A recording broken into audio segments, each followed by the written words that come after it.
Yes, bwana mambo vipi? Mimi naitwa Ricky. Leo tupo kwenye uzinduzi wa duka la Asma, duka la vyakula. Na huyu hapa ndio mhusika mwenyewe Asma. Mambo vipi? Uko fresh? Uko fresh, nimefurahi kuona. Leo utakuwa na siku yenye furaha sana kwenye maisha yako Asma. Mungu ni mwema. Hii ni ndoto ambayo imedumu kwenye kichwa chako kwa miaka mingapi kwamba nikipata pesa fulani, biashara yangu ya kwanza kuwapelekea Watanzania itakuwa ni biashara ya vyakula? Muda sana Ricky. Muda sana. Muda. Yaani sio sawa ni muda gani, lakini muda sana kwa sababu nilipa kodi zeni. Mambo yakawa yanaingiliana. Kwa kodi ikawa inazidi kwenda. Wewe umelipa kodi muda mrefu? Nilipa kodi muda mrefu. Kwa hata kipindi nataka kuacha kina ndugu zangu akanambia niliwaitikia tu kwa roho kwamba okay fine siacha, kilo iko inaniuma, kodi inaenda afu vitu havijaseto bado. Unajua Asma, ukizungumzia kuhusiana na issue nzima ya kodi, alafu hapa ni Sinza barabarani, unazungumzia kuanzia milioni 2 kwenda mbele kwa mwezi.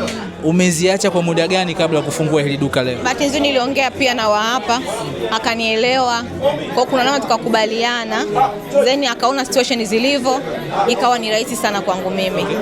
Ni kitu gani ambacho ulikuwa ukikaa ndani unaona kwamba hii biashara inaweza ikawa ngumu kuifungua?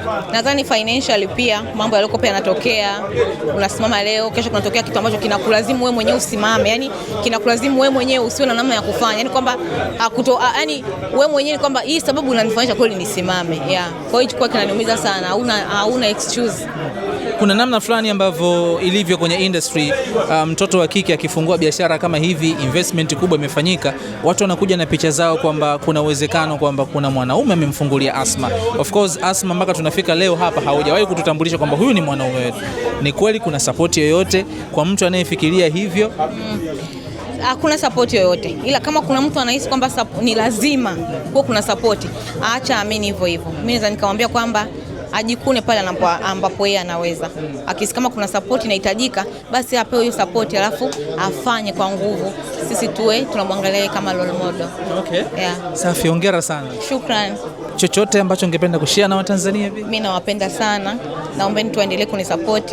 Mwenyezi Mungu akawatie mioyo ya kutuona kwa vitu vizuri zaidi. La mwisho kabisa, ni kama shingapi imeteketea kuanzisha ile duka? Ni ila tu nyingi ndugu yangu, mwenyewe ukipaona unaweza ukadipa. Mbona wengine wanasemaga mimi nimetumia kiasi fulani approximation, wengine ambao wasemagi. Haya poa, all the best. Shukrani sana.